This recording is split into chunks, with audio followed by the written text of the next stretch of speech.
The following podcast contains explicit mom language. Discretion is advised.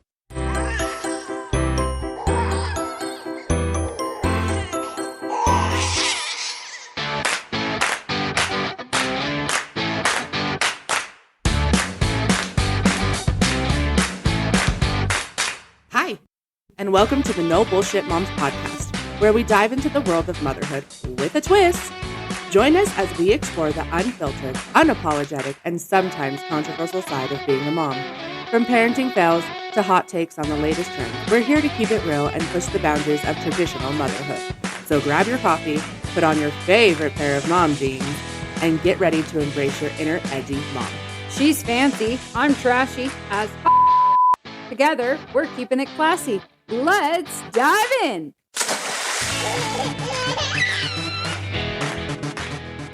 Hello. Welcome, Welcome to No Bullshit Moms. where we listen to our first episode, and Min, you say right a lot, Yep, and I'm loud. and I also say, to be fair. To be fair. Right?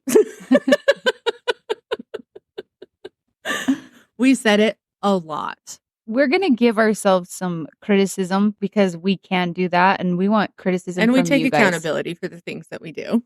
Yeah, so I noticed, Dari, that when you're speaking, and this is something I need to learn in my everyday life, but when you're speaking, when anybody is speaking in general, I have like these thoughts that pop up. And so I interrupt the other person. And I didn't know that I did that until I listened to that podcast where I was so freaking embarrassed. Well, I didn't know that I say, to be fair about, I think we could have started a drinking game. We really could have. I might use it for a drinking game. Yeah, well, I said the word right and I got really loud and I overtalked you. So I'm going to do better this time. And I'm trying to lower my voice because I feel like when we were doing it, I was screaming at you. It's what it sounded like because I was so loud. I think it was just nerves. Okay, well, my nerves aren't quite as on fire today. Well, I think for the first episode, we were very nervous. I think it was just something that we just took it and we did it because you were so nervous. You made us start it over 6 times. I was incredibly nervous. Guys, I can have these conversations. There's something about knowing that they're going to be recorded that will intimidate the F out of you. Well, and also we have these conversations every day. We don't record them, so we don't have to go back and listen to them. No, nor do I care if I sound stupid with you, because if I sound stupid with you, it don't matter. You know I'm stupid, so it doesn't matter. Yeah, and we're still going to be stupid on the podcast anyway, so. Yeah, absolutely. How was trick-or-treating? It was cold. It was so cold. And we walked up a lot of hills, and my kid was like done after 45 minutes, and she didn't get near enough candy for me. We filled the whole treat box. Oh, so I can come to your house? Come on over. What was your kids for Halloween? Joanne was a glitter witch. Glitter. We had to buy witch boots. We had to buy gloves, and she had to have the tips cut off because that's apparently what witches do. Oh, yeah. And then Betty was a plague doctor. Can you describe what a plague doctor is? It looks like a bird man. Still don't know what a bird man looks like, Dari. It had a beak. I don't know. Okay. So it's just some weird bird doctor thingy. Yeah. Okay. She said there was a bunch of kids in school that were a plague doctor too. So I don't know. Maybe it's like making a comeback. I don't know. See, when I was little, I think that I dressed up as a lion, a crayon, banana once. I was a overly worked mom one time and I just wore a robe and curlers in my hair. But I also was Winifred Sanders probably 3 or 4 times. See, this new generation, my kid was a witch as well. But she was just like a normal witch. But I did make a really cute spell book because we watched Hocus Pocus and she decided she needed a spell book. So I pulled out all my tarot cards. Yeah. I self-sacrificed You did. my stuff to give my child a spell book because I had absolutely nothing in the house to create it. Did she carry it? Because Joe didn't even carry her broom. Nope. I am pretty sure that Brandy carried the spell book. Yeah, well, the broom stayed home. The broom stayed in the car for us. We didn't even take But it. it's like we put all of this work into these costumes and we never actually use all these little necessities Yeah. that tie the costume together. They never take them with them. No, but they feel like they have to have But they have to have them. So Yeah. we go out of our way to accommodate these little assholes who never take them with them. And if they do, who's the one carrying all the necessities? We are. I carried the hat because by like the fourth house, Joe was like, I'm done. Here's my hat. Well, And let's talk about the trick-or-treating bag. I ended up carrying the trick-or-treating bag. I ended up, after the last couple houses, had to go up and actually be the one to go trick-or-treat. I kept telling my kids, like, when they walk up, I'm like, say trick-or-treat, really happy. Like, oh, we're so excited. And they'd get up there and be like, trick-or-treat. My kid didn't even say it. She just stood there and stared. I'm like, say something. Say thank you, please. My kids wouldn't go up with other kids as they were walking up. They were like waiting their turn. I mean, they have really good manners, but I was like, get your ass up there and get the candy. Come on. And get the good candy. Don't go for the little dum-dums. If there's a candy bar in there, you got to get the candy bar. Stay away from the Smarties, the Tootsie Rolls, and the dum-dums. Yeah, my kid, that's all she wants is the chocolate anyway, so. Well, then we have a tradition that after we trick-or-treat, we come home and we dump the candy, and then we sort the candy out into piles, like all the Snickers, all the, everything, so we can keep inventory of exactly what we got. That's impressive. The only thing that we do is because Joe has an allergy to nuts. I went through both of their candy buckets and I just made sure that the nuts were, like, if there was anything with almonds in it, I just gave it to Betty. If there was anything with like walnuts or anything like that, we just got rid of it because Joe can't have them. And I really didn't feel like having an EpiPen moment the other night. So what do you do with the nuts? What do you do with those candies that have the nuts? Do you eat them? I know you eat. No, you can't eet them.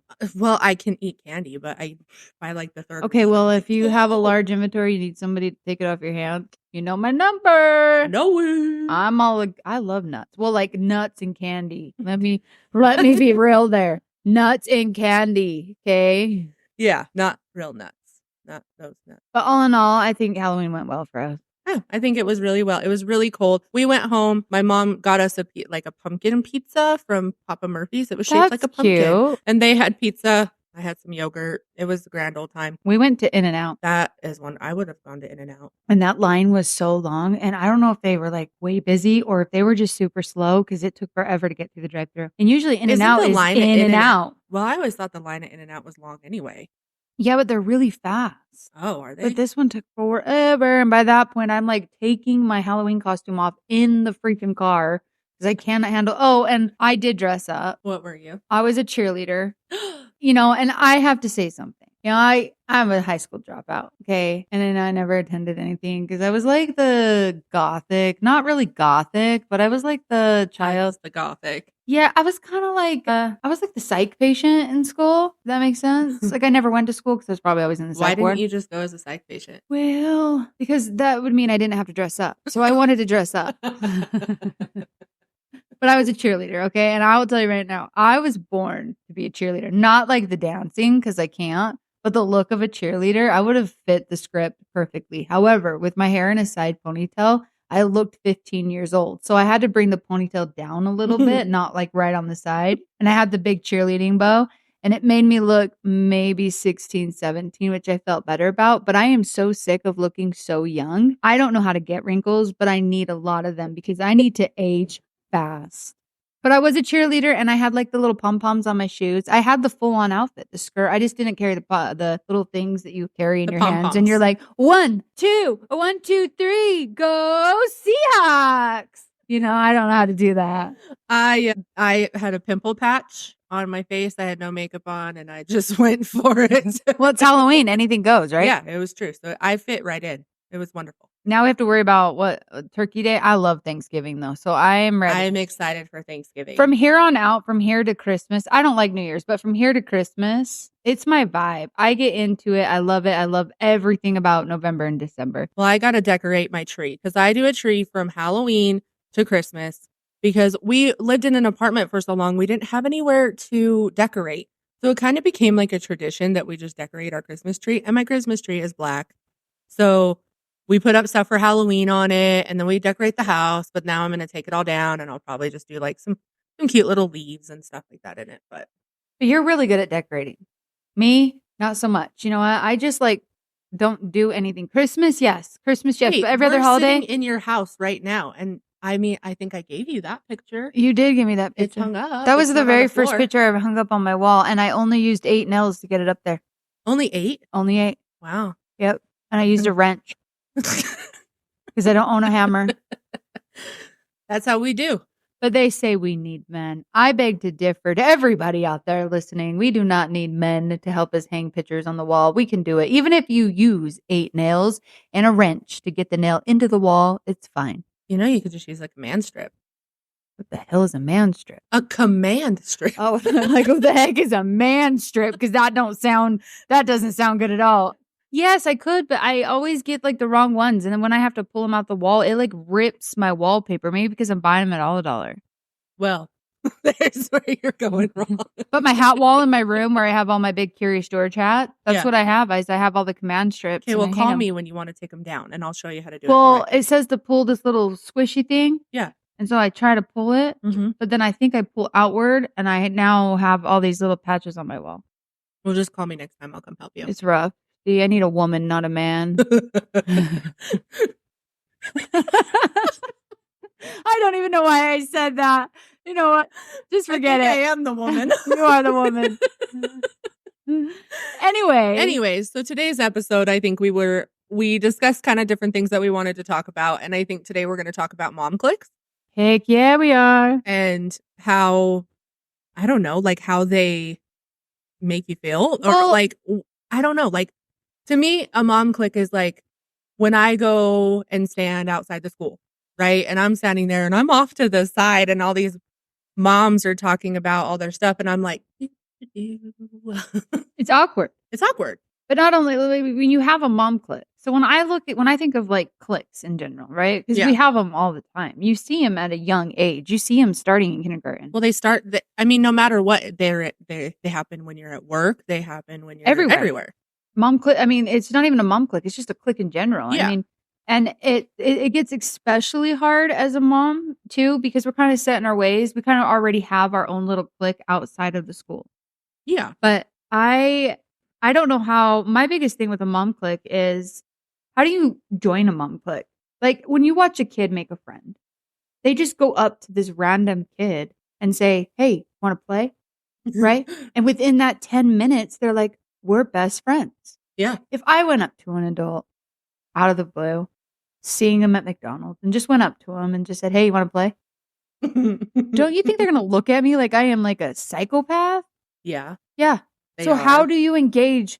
How do you engage? How do we engage as adults in general? How do we make friends? Well, it's kind of along the lines of the last episode that we had when you were talking about when the lady came up to you and said, "You have a nice hat. I really like your hat." And you're like, "Well, you have a nice nose." I really said that too, guys. Can I just tell them the story? Did we even talk about this in the first podcast? You told it in the first episode. Okay. episode. So you guys, if you listen to the first episode, you know that I totally humiliated myself by telling somebody they have a nice nose. And then I took the compliment back. And then she looked at me like, "You don't think my nose is nice?" And I said, "It is nice. It is right there between your eyes. It is nice nose." Okay. That was humiliating, but that is how I socialize. And so how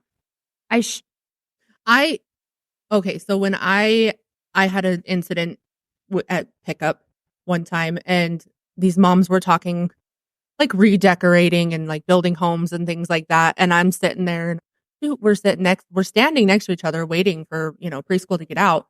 And they're talking about something and I instantly just am like, "Oh yeah." And then I didn't know what else to do. So then I just kind of was like, "Dude, open the door."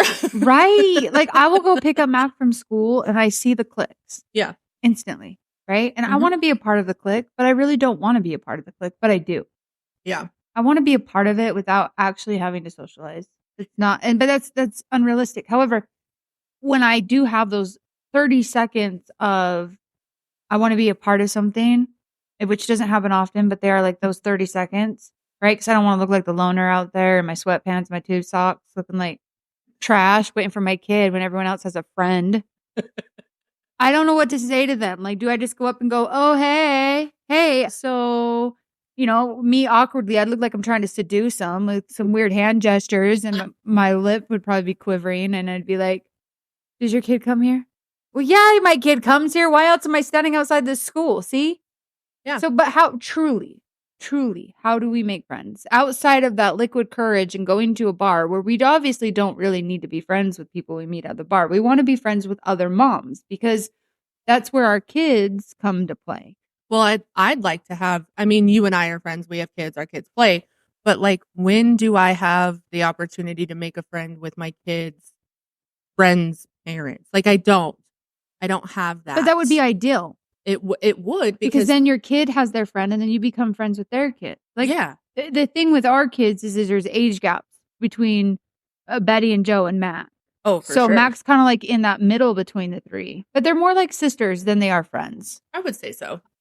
But I tunnel back to when you and I became friends. But when we became friends, we were young and immature. And so that immaturity really brought us together. Do you think that if we just met each other like yesterday, it would have been a whole different type of relationship, a whole different friendship? It wouldn't be as open-minded and outspoken as it is now because we met each other way before we had all these other identities as far as being a mother. We met each other when we didn't give two shits about anything. Yeah, that's true. So that just it just deepened as we became mothers. Well, I also think that like as you get older and it's just something that happens as you get older. It's harder to make friends anyway, but it would be nice if there was a way to make it not be so hard. Right. So how? Do you have the answer to that? I mean, I really want to know how to approach somebody. And this is where I want to ask you guys. Does anybody else have a hard time making other mom friends or just friends as an adult in general? Because I do. I went as far as getting on Facebook and looking for a website that says, I desperately need friends.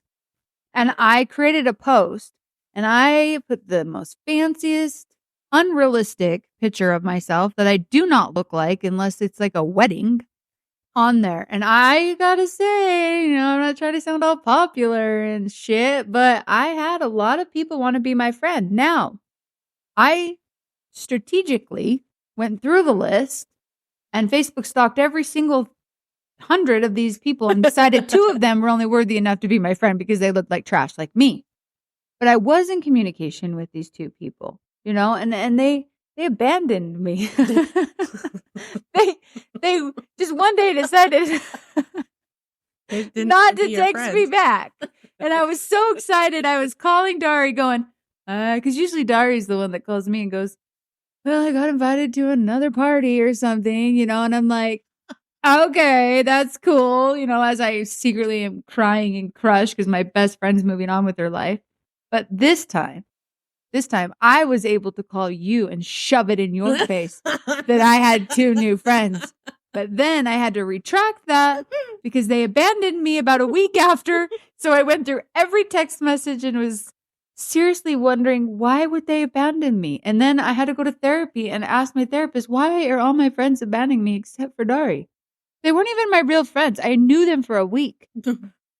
But I didn't even know how to socialize with them. And I didn't even have to see them face to face. But the text messages were like AI generated because I didn't know how to communicate with them. Like there was no like emotion in it? But yeah, there was like emotion. It was like, okay. It was like, see, I just said like 5 times. I said, hey girl, I hope the sun is shining where you live. Something like that. You did not. You did not. I think so. I did. You don't even text me, you hope the sun is shining. I'm the one who texts you if you're totally Well, I don't feeling even better. know where they lived. Like, what if they lived in a different, like China or something, and the sun wasn't shining then? I just wanted to make... I don't know why I said it, okay? I don't know. I wonder why they didn't text me back. I don't know why they didn't text you I back did talk either. about my bowel movements with one of them because it was a hard day, and I had... So you talked about your bowel movements? I did. Well, they were running through me. Well, that's probably why they didn't text you back. Well, I want them back. So word of advice, maybe wait to talk about your bowel movements. Like on the third day with them? Like maybe with your doctor. Wait, we don't just walk around talking about our bowel movements with just anybody? Because I do. I told the mailman too. Well, he seemed very worried about my bowel movement. He gave me ideas on what stuff to take and everything. But my friends, those 2 new friends, did not seem worried. And not to go off subject, but let me tell you about my best friend over here. She is literally my ride or die. Let me explain the depths of concern that she has for me. My big toe. My big toe has been going through a moment. 1 minute it You hurts. have an ingrown toenail. I don't think it is. I think it's the certain shoes that I'm wearing. It's putting pressure on my toe because it only really starts flaring up when I wear those shoes. But I think you have an ingrown toenail. okay, regardless if it's an ingrown toenail or my big toe's too big or I have toe cancer, doesn't matter. What matters is my friend over here will literally just call me at like 8:30 p.m. and the first thing she says to me was, "How's your toe?"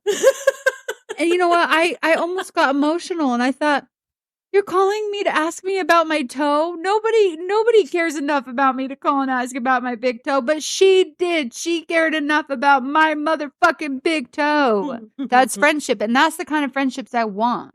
Yeah.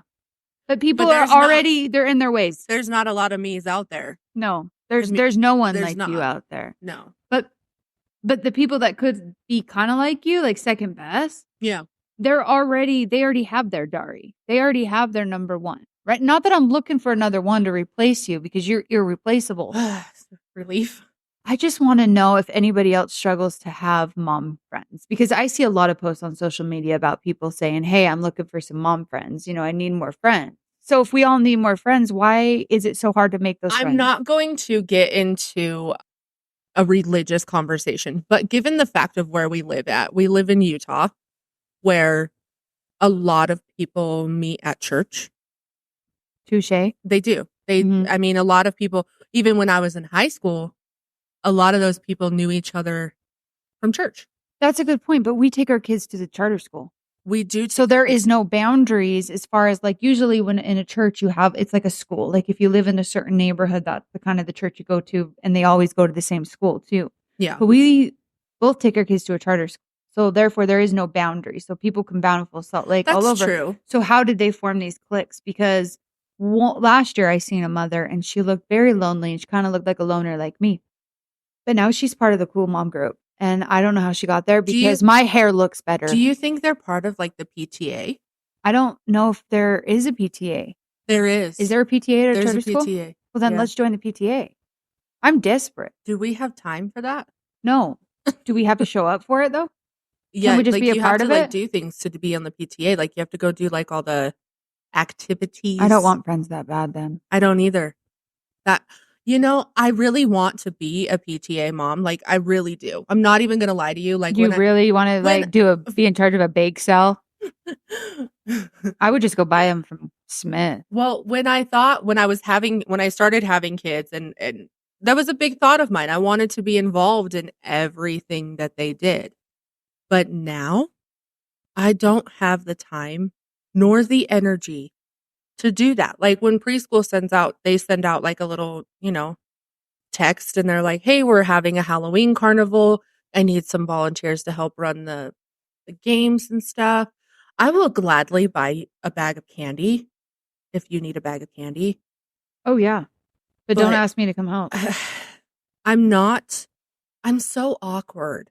Dari, you are not as awkward as me. I don't know. I think with age. Are you? And I just don't see it? It gets worse with age. Am I right? I feel like it does. Mm-hmm. I don't know. But it is. It does. The thought of it, like every time I think I'm really going to do it, like I'm going to text her back and be like, "Yeah, I'll help run the bowling game." And then I was like, no, I'm not. My kid will buy you a pack of Reese's though. The charter school, they'll send out an email and they'll say to people, the teachers will send out the emails and we're looking for volunteers to help with the Halloween party. Yeah. My kid's like, "Mom, you should volunteer. Yeah, there's open slots." I turn around and I tell her, "Oh, they're all taken. I guess I'm going to have to try for Valentine's Day." But there was one time I was feeling very, what's those terms called when you like people and you don't like people? An introvert and an extrovert. So I'd be called an introvert, right? Yeah. Because I really just like my own home and only me in my home. I think I'm a little bit in between. You really are. But there was a moment when I was the opposite of that, the extrovert. Yeah. And I had like that 15 seconds of, yay, let's leave the house. Let's do something fun. Let's do it. So I volunteered. Now, this was years ago. I volunteered at a kindergarten Valentine's party. And I brought the bowling. Okay. And they were pink. And it was the coolest game ever. And I may not have been a hot hit with the parents, but I was a damn good hot hit with the kids. Hey, that's all that matters. They don't know my name, but every one of those kids will come up to me at school, drop off or pick up, and they'll be like, "Hey, Max, mom." And I'm like, bowling. Let's go do some bowling. Bowling, I became Valentine's Day. popular with the kids. I just want to be popular with the moms. But I think it's me that's holding myself back. I think it's me going, I don't like anybody and I don't talk to them. So maybe if I went in with the attitude of I try very hard to like people and I'm going to say hi. And maybe if I did that, I would have friends. I think that for me, I don't know if you feel this way, but for me, I feel this way. And I don't think it's necessarily true, but it's something I put on myself, is I'm different. I'm not like you. I don't look like you. I don't dress like you. I don't talk like you. But that's for everybody. You're different just as much. But to me, in my head, I'm different than I'm like significantly more different, right? Right. And then I feel like when I'm standing there with a bunch of moms who look like a bunch of moms. Okay, let's just be honest. They look like moms. They look like put together Pinterest moms. Yeah, and I don't. No, I don't. I look like I just look got like out of jail. I probably look like I just walked out of a bar. Well, bar's better than prison. That's true. I still wear the orange jumpsuit. But most of the time, I'm just waking up. I have like mascara running down my eyes. My hair. Girl, you're more put together than that. You're not giving yourself not credit. During the okay, week. you compare. Sorry, if you compare me and you look like the Pinterest mom in the friendship. Okay, I look like the mother that is literally like living in my car. Well, that is true. I just said like a lot. See, you do. Well, myself, I wasn't At going least to. You know what? At least if we have listeners. Thank you. I just want to give a shout out to all 2 of our listeners. I see you. I'm grateful for you, and I'm sending you a Chick-fil-A gift card. I think that I don't know, but I just know that I definitely do have that feeling of like I want to be a part of it, and then I don't feel like I don't feel like I'm good enough to be. Well, see, what holds me back. It's not that I don't feel good enough. It is I'm going to zone into my inner darkness here for a second. Okay. Very hard for me to It's very hard for me to how do I explain this? It's very hard for me to be in a group of people and have I have a lot of intrusive thinking. Okay, that just comes with the territory of OCD, PTSD, all of the DDs. We'll get into the DDs. And I sit there with these people and they'll be like, "Oh, I really like your hat." Because when I wear my Curious George hats, I like draw people in like a flock. Okay. Because you look like a Pinterest mom. Yeah. Well, because I look like it from like the neck up. But they'll come in and they'll say something to me. But what they don't know is I have this intrusive thinking, right? Mm-hmm. And in my head, I've killed them off already like a dozen times. So how do I be friends with somebody that I mentally killed? No, I don't say that. That just makes me sound so bad. And if I could say restart, I would restart it. But let me explain for just a second. Wait, hold on. Okay. Have you ever killed me in your mind? Every moment. Guys. So there is this thing when you have OCD. Now, if you're not familiar with it, look it up. With OCD, people think OCD is just like, let's clean the door handles, right? We're afraid of germs. Hell no. Okay. There is something called intrusive thinking, right? It's an obsessional thinking, right? It's like a lot like overthinking. So, and it's very common, but not a lot of people are willing to open up about it. But I do. So we have these thoughts like, right, all the time, like, what if I just like grabbed you and just smothered you right now? Like, what would happen if I did that? Right? Yeah. So that's a very common thing. I mean, Dora, you can't tell me that you haven't had these thoughts. You better say you have so I don't sound like the only crazy person here on this freaking channel. Tell me you have had a thought of just randomly going, I wonder what would happen if I smothered that person. Probably not smothered, but like maybe like run you over. Yes. Okay. So, and it's usually our fears, right? Because we're afraid of hurting people. That's really what it stems down to. We're afraid of hurting people. So then we have these thoughts that are opposite from that fear. Just gonna shut up. I'm just gonna shut up. That should probably be from the mental health podcast.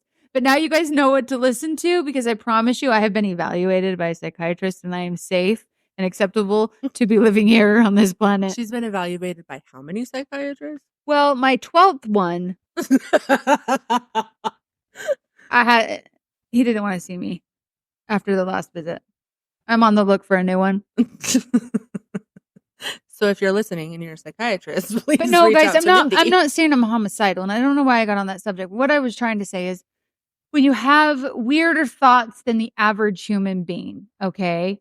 When you're in a group of people, that's where your social awkwardness comes out, because you're right. Like that, so I might feel like I physically can belong, right? Because my hair looks good one day and I feel like I could physically be part of the mom group, the cool mom group. But reality of it, because I do have a mental illness, I feel like that is where I don't feel good enough to be a part of something, because I don't know how to interact fully when it comes to other people. Whether it's my anxiety gets me, or my personality disorder gets in the way. That's where I don't feel good enough. Because let's face it, I do look like a Pinterest mom. I mean, some days. I would go as far to say that for me, it probably has to do with my weight. So we see how it's separate here. Like you're going off of your look. And I'm going off of my mental stability. Yeah. So we all, I would dare say that we all have something that holds us back from feeling like we're good enough to belong in a whole different group. But what if for a second they're looking at us feeling like they can't belong in our one solo group? Our two? I would say it's natural for a mother to compare. We do, as a human being, compare our looks, our stability, our finances. We look at everything, and then we make a judgment on who we can and cannot be friends with. That's very true. Like I sure as shit am not going to go be friends with someone that owns a Mustang when my car is a 2005 Toyota RAV4. To me, I'm going to be like, hell no, I'm not going to park next to them, nor am I going to be their friend, because they're too fancy for me and I probably won't fit in. But what if I could fit in? What if I was good enough to fit in? You probably are good enough. It's our own judgment that's keeping us back. Because Daria, when I look at you, the last thing I see is your weight. I see your personality. I see your laugh. And you are a bubbly person. Yeah. So I think that maybe we just answered our own question. It's us. It's us. It's not them. It's our self-judgment. And this just got real serious. But it is our self-judgment that holds us back from actually engaging with other people, because we have that maybe it's low confidence. Probably. This just got serious. Shit just got real. I think truthfully though, I think any mom who's out there who does feel anything like you and I do, that yes, they do feel like they're not good enough. They're not good enough. They don't fit in. There's and this is why they don't fit in, because they do this and they look like this or they drive this. It's not the truth. And really, in all honesty, if I would just put myself out there enough to have the conversations with half the moms that are standing there at pickup, I probably would feel a lot better. Oh, yeah. Instead of just realizing that it's not them looking at me down, like looking down on me. It's me looking at them thinking they're up on this pedestal that they're probably really not on, and they're no better than me. No, but we're judging them going, oh, they're looking down on me because I'm wearing my tube socks today and I have 2 different shoes on. They're looking at me weird. No, they're probably going, girl, I feel you because that was me yesterday. Yeah, that's true. So maybe we should challenge ourselves. Let's do this and we can report back. Ooh, What if this next week, your face just says it all. Guys, if you could just see the glare she gave me, like, how dare you? And we can't do this together. It's got to be separate. Even though our kids go to the same school, I just drank way too much coffee. And now my heart feels like it's going to pop out of my chest. Well, you and I don't even pick up in the same area. Well, no, we don't. But I usually see your car. And I usually come sit in your car to avoid. Mine would have to be at preschool because I have to get out of my car. When I pick up my other one at the charter school, I stay in my car. Okay, so you do it at preschool and I'll do it at school. But next week, we have to talk to 2 people, and start a conversation with them And then you have to report how you started that conversation and how that conversation went. Would it be fair to say if I start a conversation with the hot dad? Start a conversation with either gender. Oh, okay. I'm going to stick with females. The hot dad's kind of cool. There's quite a few of hot dads, but like being a gay woman, I don't really know how to socialize with them because I'm just going to say if you watch at preschool, okay, there's one hot dad. I'm not going to say names because if you listen to this, we're not going to. I'm going to quit picking my kid up from school. But there is one hot dad and he brings his kid and he stands there. But when he pulls up, you watch. This is the things I notice because I'm standing off to the side, okay? You notice the moms all faces, like they all like slyly look over like, oh, it's the hot dad.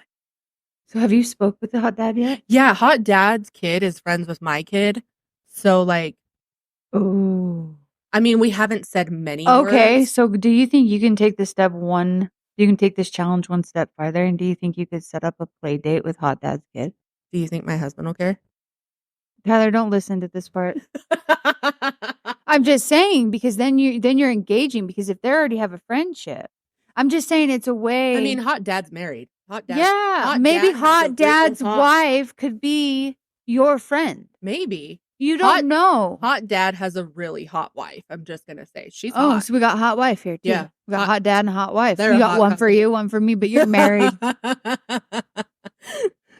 But I will try. We'll see what happens. Oh, and I'll do the same. You have to do the same. I'll find somebody, and I can't use my current daughter's best friend in her class because I already am friends with her mother. But I will find somebody else in my daughter's class and see if I can set up a play date. Okay. That would be a challenge we could do. Yes. And I'm going to do something stupid. Dari, I can feel it already. My anxiety's already hitting me. I'm going to end up telling them, I'm going to ask them, does your big toe hurt? I'm going to end up pulling a Mindy and be like, you have a nice nose. You have a nice nose.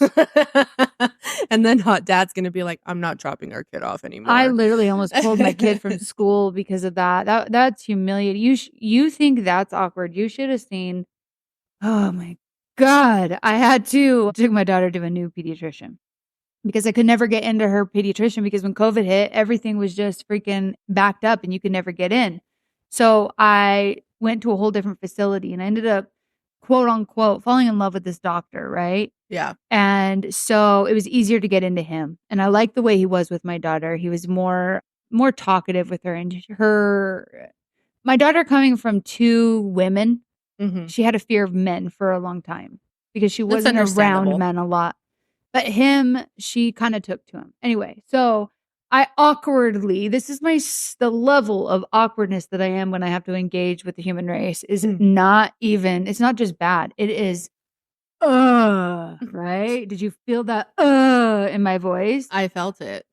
I literally went up to the desk where he was sitting and I had my pointer finger and I was rubbing it along the desk back and forth, biting my motherfucking lip, going, so, want to be my daughter's pediatrician? I remember that. And he goes, yeah. And I said, so how do I do it? He's like, you just ask. And you did just ask. And then I'm like, so do you need any documents? He's like, no. And then when we leave, Brandy looks at me and goes, you embarrassed me. Like, you embarrassed me. Like, literally. She goes, and you talk about your anxiety, but I never believed it until this moment. She goes, it was like you were asking him to marry you. And I said, it kind of was. That's the pressure I felt. Okay. This is my daughter's pediatrician. I was pressured. Okay. I was kind of asking him to be my daughter's father. Okay. And I've never done that before. But it was just a doctor situation. But that's the level of anxiety that I get. So I would just dare to say that this episode's almost over. I would love if anybody who does listen to our podcast, all of you two followers, all of you too, if you would email us at modernmoms@gmail.com your awkward situation. Yes. What if you turned yourself Let's do something fun. Okay. If they email it, and we find it hilarious and we read it out loud next week, yeah, we can send them a gift card. We have a winner. We choose a winner. We will send you a gift card. It's like a giveaway. Yeah. Let's do it. I'm down. Okay. So you have to send in your address and your name, or you can send in your name. And if you win, we'll reach out to you. And then you can send us in your address or whatever, however we want to work that out. But you have to email us. And if we find yours the funniest and we say it on the podcast next week, then we'll send you a gift card. Yeah, we will. That'll be fun. That'll be fun. But yours has got to beat my nose story or my pediatrician story. Telling you, it's got to be better than that. All right. Okay, well, thanks for listening, all you 2 followers. Thank you. See you next time. Bye-bye.